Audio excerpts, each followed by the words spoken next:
Good afternoon students. आज हम लोग साइको सोशियल डेवलपमेंट की बात करेंगे जो इरिक्सन ने दी थी। एरिक्सन ने बताया था 8 स्टेज बताए थे, ठीक है। और इन्होंने ये बताया था 1885 में, ठीक।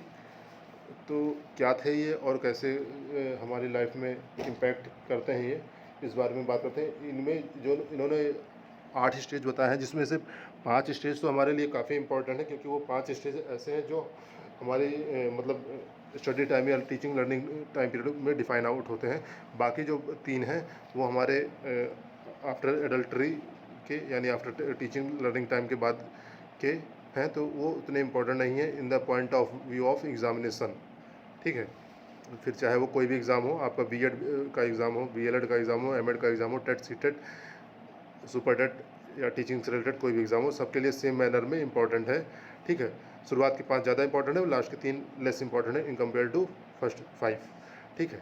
चलिए अब देखते हैं क्या है ये इन्होंने के इलेक्शन साहब के 8 stage of psycho social development. जैसे साइको सोशल डेवलपमेंट से क्लियर हो रहा है कि ये जो इन्होंने जो कुछ भी बात की है, ये साइकोलॉजिकल और सोशल डेवलपमेंट को ध्यान में रखते हुए बनाया होगा, यानी किसी भी इंडिविजुअल का सोसाइटी में साइकोलॉजिकल मैनर में कैसे डेवलपमेंट होता है, इसकी बात एरिक हॉर्नबर्गर एरिक्सन ने 1885 में की थी,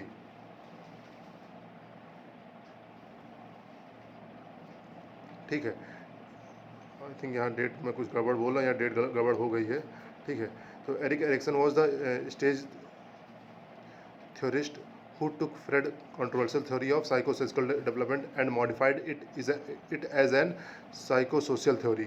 Erikson emphasized that the ego makes positive contributions to development by mastering attitudes, ideas, and skills, and each stage of development.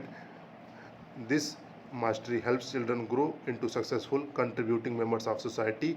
During each of Erikson's 8 stages, there is a psychosocial, a psychological conflict that must be successfully overcome in order for a child to develop into a healthy, well-adjusted adult, ठीक है। तो क्या था कि जो ये हमारे Ericsson साहब थे, ये पहले सिगमंड फ्रायड साहब के साथ ही काम करते थे।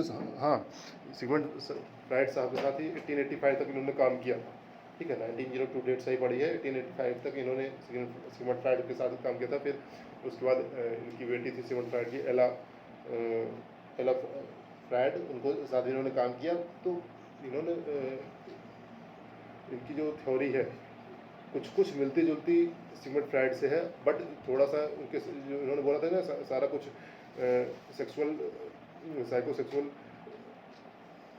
बिहेवियर डेवलपमेंट थ्योरी से रिलेटेड है। उन्होंने इसका खंडन किया था, किसने? इरेक्सन ने। फ्रायड की जो थ्योरी थी उसका खंडन किया था, उसको उससे रिलेटेड कॉन्फ्लिक्ट बताए थे, ठीक है। और उसी के बेस से इन्होंने ये 8 स्टेजेस को डेवलप किया था, उसके बारे में बात की थी, ठीक है।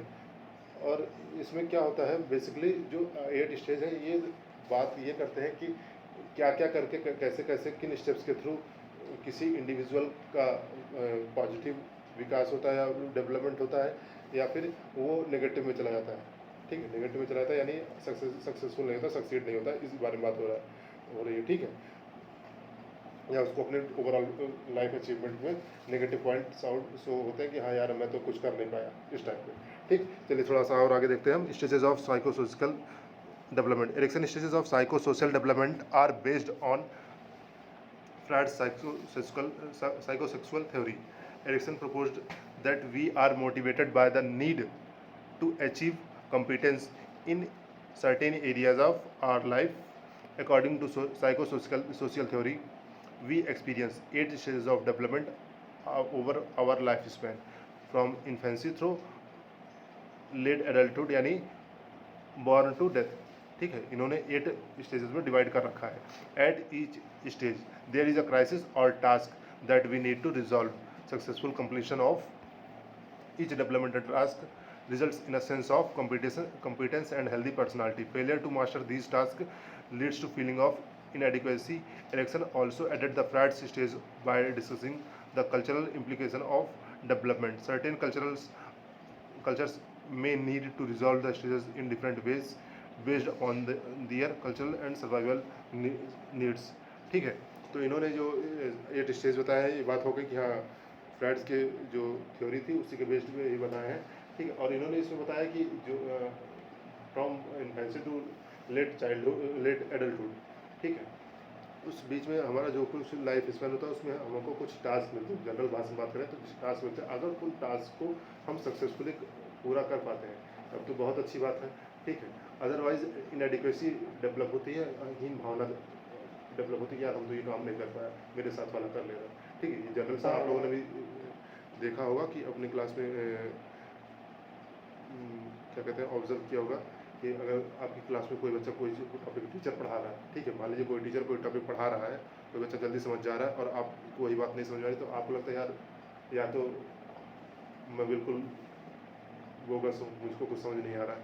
ठीक है, अदरवाइज या तो टीचर बहुत अच्छा पढ़ा रहा है, बच्चे सब पढ़ के उनको सब समझ में आ रहा है। ठीक है, तो ये चीज़ें भी होती हैं। ठीक, या जनरल सा एक कोई गेम खेलिए और गेम में अगर आप जब तक जीतते तब तक आपको बहुत अच्छा लगता है, अरे मेरा कॉम्पिटेंसी लेवल बड़ा अच्छा, मैं सब में अच्छा कर रहा हूँ। ठीक, जैसे ही आप हारने लगे तो अरे यार ये गड़बड़ हो रहा है। ठीक, तो इनएडिक्वेसी की भावना विकसित होती है, बस उसी तरह कुछ है। ठीक है, और उन्हीं के बेसिस पे 8 स्टेजेस बताए हैं। पहला क्या है, ट्रस्ट वर्सेस मिसट्रस्ट।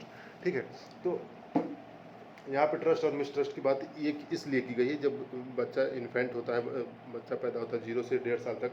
ठीक है, तो उस टाइम क्या होता है, उसकी बेसिक नीड क्या रहती है कि भैया टाइम पे उसको मिल्क फीडिंग मिल जाए और आराम से वो लेटा रहे, अपना खेलता रहे।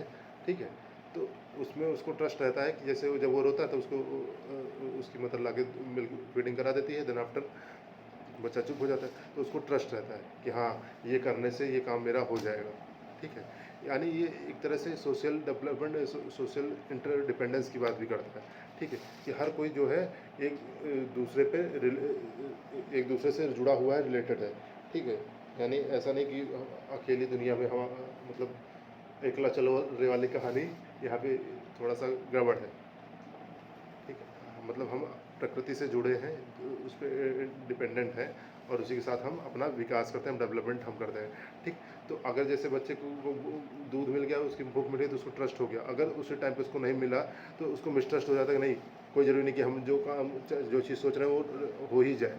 ठीक है, या हमारी नीड्स फुलफिल हो ही जाए। ठीक, चलिए देखिए क्या लिखा है, from birth to 12 month of age infants must learn that adults can be trusted. ठीक है, इन्फेंट्स ये करते हैं कि एडल्ट्स पर ट्रस्ट किया जा सकता है। This occurs when adults meet a child's basic needs for survival. Infants are dependent upon their caregivers, so caregivers who are responsive and sensitive to their infants needs help their baby to develop a sense of trust. Their baby will see the world as a safe, predictable place. Unresponsive caregivers who do not meet their baby's need can engender feelings of anxiety, fear, mistrust। ठीक है, अगर ऐसा नहीं होता, उनकी needs fulfil नहीं होती, तो ये प्रॉब्लम्स आती हैं, एंग्जाइटी की, फियर की, मिसट्रस्ट की। Their baby may see the world as unpredictable. If infants are treated cruelly or their needs are not met appropriately, they will likely grow up with a sense of mistrust for people in the world। ठीक, next क्या है, autonomy versus same और doubt. ठीक है, 1 to 3 years. अब autonomy और same और doubt की बात यहाँ पे हो गई। फॉर एग्जांपल हम कर सकते हैं, जैसे मान लीजिए जब 1 से 3 साल का बच्चा होता है तो वो अपनी बेसिक जो वर्क होते हैं, ठीक है, जैसे खाना खाना हुआ, ठीक है, थोड़ा थोड़ा खाना खाना, जैसे खाना खाना नहीं कहेंगे हम, जैसे ये कह सकते हैं कि ग्लास से दूध लेके पीना। ठीक है, तो वो पीने लगता है। ठीक है, और कर लेता तो उसको अच्छा लगता कि अरे हाँ हम अपना काम अच्छे से कर पा रहे हैं। ठीक, ऑटोनॉमी की भावना उसमें डेवलप होती है। ठीक, उसके साथ वाले बच्चे भी ऐसा कर लेते हैं तो उसको लगता है हाँ हम अपने साथों में ग्रो कर रहे हैं, अपने साथ वालों के साथ हम बराबर लड़ रहे हैं, बराबर साथ में चल रहे हैं। ठीक, अगर नहीं कर पाता सेम और डाउट की प्रॉब्लम होती है। ठीक है, यहाँ पे 1 से 3 साल उम्र दे रखी है, वैसे 2 से 4 भी हम कंसिडर कर सकते हैं, 1.5 से 4 भी कंसिडर कर सकते हैं। As toddlers begin to explore their world, they learn that they can control their actions and act on their environment to get results. ठीक है, कि मतलब अपने एक्शंस को कंट्रोल कर सकते हैं और अपने इन्वायरमेंट को के थ्रू में ऐसे एक्ट कर सकते हैं जिससे उनकी नीड्स फुलफिल होती हैं। ठीक, they began to show clear preferences for certain elements of the environment such as food, toys and clothing. ठीक, वो अपना क्लोथिंग्स हुआ, टॉयज हुआ, उनको सेलेक्ट करना सीखते हैं। ठीक है, और ये चीज़ें रोकना भी नहीं चाहिए जनरली चिल्ड्रंस में कि नहीं। देखिए बैलेंस तो बहुत ज़रूरी है कि हाँ दोनों तरफ बैलेंस रहे। ठीक है, तो कहीं जहाँ ज़रूरत हो वहाँ रोकिए, लेकिन जहाँ हमेशा ही ना रोकिए। ठीक है, toddlers main task is to resolve the issue of autonomy versus shame and doubt by working to establish independence. This is the me to do it. ठीक है, मतलब ये जो ऐसा कोई ये काम है, ये मुझे करना चाहिए, मैं कर लूँगा, ये इस टाइप की स्टेज होती है। For example we might observe budding sense of autonomy in a 2-year-old child who wants to choose her clothes and dress herself. Although her outfits might not be appropriate for the situation, her input in such basic decision has an effect on her sense of interdependence. If denied the opportunity to act on her environment, she may be begin to doubt her abilities, which could lead to low self-esteem and feelings of same. ठीक, क्या वही बात हो रही है कि जैसे कोई चीज़ उसको अपने ट्रक सेलेक्ट करना है, वो सेलेक्ट कर रहा है और आपने मना कर दिया कि नहीं ये अच्छा नहीं है, तुमको होगा नहीं, आएगा नहीं। तो अगर एक बार मना हुआ, 2 बार मना, 4 बार मना, तो चौथी 5वीं बार उसके मन में अरे नहीं यार मैं अपना काम कर नहीं पा रहा हूँ, मैं अपने लिए ड्रेस नहीं सेलेक्ट कर पा रहा हूँ। तो यहाँ पे क्या होता है कि डाउट की प्रॉब्लम आने लगती है। ठीक है, नेक्स्ट क्या है, initiative versus guilt. Once children reach the preschool stage, that is 3 to 6 years, 4 to 7 years, they are capable of initiating activities and asserting control over their world through social interactions and play. According to Erikson, preschool children must resolve the task of initiative versus guilt. ठीक है, यहाँ क्या होता है कि जैसे pre school में बच्चा गया तो कि अपने जो और बच्चे वहाँ मिले उनसे फ्रेंडशिप करने के लिए इनिशिएटिव करता है। अगर फ्रेंडशिप उनकी हो गई अब तो बहुत अच्छा उनके साथ होने लगे, बैठने लगेगा, लंच शेयर करने लगे, ये सब चीज़ें होने लगी। तब तो उनको बहुत अच्छा लगता है कि हाँ मैं ये काम कर सकता हूँ, ये ऐसे मेरा काम बन सकता है। और नहीं बना तब तो उनको लगता है अरे नहीं बढ़ लिया, हम एडजस्ट नहीं कर पा रहे हैं। ठीक, तो ये इनिशिएटिव अगर नहीं एडजस्ट कर पाते हैं, नहीं हो पाता है इनिशिएटिव उनका फुलफिल नहीं होता है, तो गिल्ट की भावना आती है। ठीक है, these children will develop self confidence and feel a sense of purpose. ठीक है, those who are unsuccessful at this stage with their initiative misfiring or stifled by over controlling parents may develop feeling of guilt. अगर उनकी feelings को मतलब दबा दी जाती है तो गिल्ट की फीलिंग उनके अंदर आती है। ठीक है, नेक्स्ट आता है इंडस्ट्री वर्सेस इन्फीरियोरिटी। ठीक, अब होता है जब 4 to 7 के बाद 7 to 12 कह सकते हैं, स्कूल स्टेज कह सकते हैं जिसको हम। ठीक, या 6 to 12 कह सकते हैं स्कूल स्टेज। स्कूल स्टेज में इस स्टेज में क्या होता है भैया, जैसे मान लीजिए कोई स्पोर्ट्स है खेलने के लिए, ठीक, वो अच्छा खेल रहा है, कोई टास्क दिया गया स्कूल में, वो अच्छा रिस्पांस कर रहा है, तो मतलब उसकी काम करने की क्षमता या काम करने का तरीका अच्छा है और वो शो आउट होता है बार बार उससे, तो लगता है कि हाँ मैं कर ले रहा हूँ और मैं हमेशा कर लूँगा। और इन्फीरियरिटी क्या होता है, जैसे मान लीजिए मैथ प्रॉब्लम है, एक बार में एक बच्चा नहीं कर पा रहा, 2 बार नहीं कर पाया, 3 बार नहीं, तो उसको लग जाता है, माइंड सेटअप हो जाता है कि भैया मुझसे मैथ नहीं होगी। ठीक है, मुझसे मैथ नहीं होगी, तो ये इन्फीरियरिटी डेवलप होगी कि हाँ मुझसे मैथ नहीं हो, तो फिर वो ज़िंदगी में मैथ करता ही नहीं, उससे भागने लगता है। ठीक, during the elementary school stage that is 6 to 12 और 7 to 12 age group, children face the task of industry versus inferiority. Children begin to compare themselves with their peers to see how they measure up. ठीक है, मतलब अपने जो उनके peer group रहते हैं उनसे मेजर करता है कि कैसे वो काम कर रहा है, कैसे हम कर रहे हैं, कितना अच्छा वो कर पा रहा है, कितना अच्छा हम कर पा रहे हैं। इन सब चीज़ों के थ्रू वो मेजर करते हैं एक दूसरे को अपने आपस में। They either develop a sense of pride and accomplishment in their school work, sports, social activities and family life, or they feel inferior and inadequate. मतलब उनको लगता है कि अरे हम इस काबिल नहीं कि हम ये काम कर पाए, because they feel that they do not measure up. If children do not learn to get along with others or have negative experiences at home or with peers, an inferiority complex might develop into adolescence and adulthood. Okay, next क्या है, identity और role confusion. अब आता है ये adult की as. तो एडल्सेंट में क्या होता है कि बच्चे का जो लर्नर होता है या बच्चा होता है, उसको लगता है कि अब तो हम सब कुछ कर सकते हैं, हम ये काम कर सकते हैं, हमें ये करना है लाइफ में, ये सब चीज़ें, ये सब माइंड में मेकअप होने लगता है कि हाँ हमें ऐसे ऐसे अपनी दुनिया अपनी बनानी है, ठीक है, ये सब मेकअप होने लगता है। तो अगर वो मेकअप जो करता है उसके अकॉर्डिंग से उसकी नीड्स फुलफिल होती हैं, तब तो आइडेंटिटी होती है कि हाँ भैया मेरी बात को मान्यता मिल रही है। और अगर नहीं होता है, उसी के अकॉर्डिंग नीड्स फुलफिल नहीं होती हैं, ठीक है, तो उसको लगता है नहीं मैंने जो चुना है वो गलत चुना है, ठीक है, कन्फ्यूजन क्रिएट होता है, फिर वो लाइफ भर कन्फ्यूज रहता है, ठीक है। तो क्या है, इसकी बेस पर जरा देखते हैं। In adolescence, that is 12 to 18 age group, children face the task of identity versus role confusion. According to Erikson, an adolescents main task is developing a sense of self, ठीक, कि हाँ मेरी भी कोई अस्तित्व है, मैं भी हूँ, ठीक, आई एम ऑल्सो एग्जिस्ट, इस तरह की बात। Adolescents struggle with question such as who am and who am I and what do I want to do with my life, मतलब मैं कौन हूँ और मैं अपने जीवन में क्या करना चाहता हूँ या मुझे क्या करना है। Along the way most adolescents tried on many different slips to see which one fit, they explore various roles and ideas, set goals and attempt to discover their adults adolescents who are successful at this stage have a strong sense of identity and are able to remain true to their beliefs and values in the face of problems and other problem people's perspectives, ठीक है।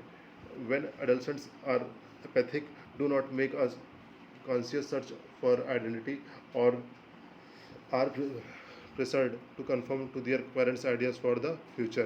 They may develop a weak sense of self and experience role confusion, मतलब अगर वो parents के according चलने लगे, मतलब बार बार बता रहे हैं तो उनको लगता है यार मुझे बार बार टोक रहे हैं, यानी मुझे कुछ पता नहीं, हम नील है, ठीक है। तो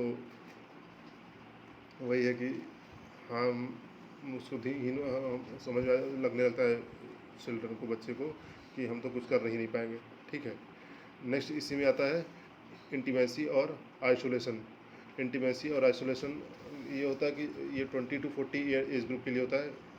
इस एज ग्रुप में वो अपने रिलेशनशिप्स के साथ जुड़ता है, जिनसे उसके संबंध रहते हैं, ठीक है, वो और संबंध को प्रगाढ़ करता है, ठीक है। अगर फ्रेंडशिप है तो और अच्छे फ्रेंड, वही फ्रेंड्स और आपके फ्रेंड्स होने लगेंगे लाइफ लॉन्ग के लिए, ठीक है।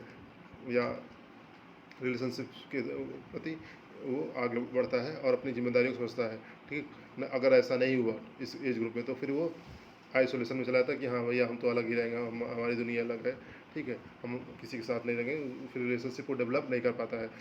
People in early adulthood are concerned with intimacy versus isolation. After we have developed a sense of self in adolescence, we are ready to share our life with others. However, if other stages have not been successfully resolved, young adults may have trouble developing and maintaining successful relationships with others.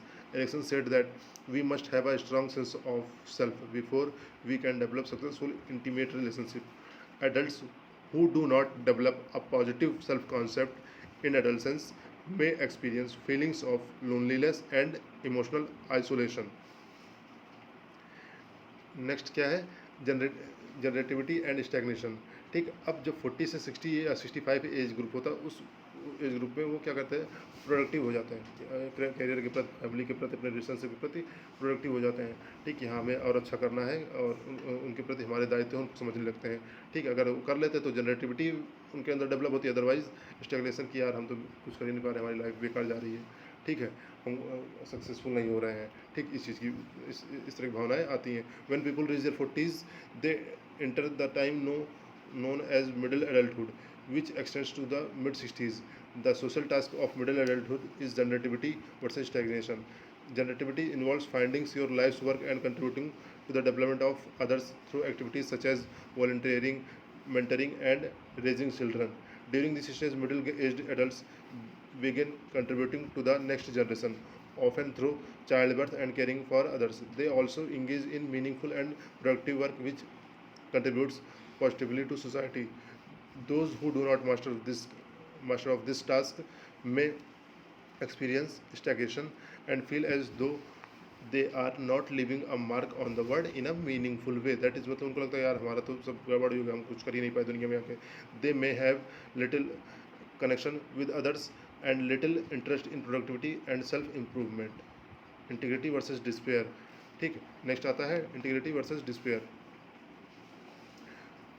अब integrity versus despair ये होता है कि अगर जब ये 60s के लेकर डेथ तक चलता है, इसमें क्या होता है कि इंटीग्रिटी में जैसे मान लीजिए वो पलट के अपने जीवन को देखता है कि हाँ हमने ये काम किया, हाँ, फिर अगर वो संतुष्ट है तो उसके अंदर इंटीग्रिटी की भावना होती है। अदरवाइज डिस्पेयर कि यार हम तो बेकार रह गए, कोई काम कर नहीं पाए जीवन में, ठीक, जीवन मेरा बेकार चला गया, इस तरह की भावना आती है डिस्पेयर में। ठीक है, from the mid 60s to the end of life, Ericsson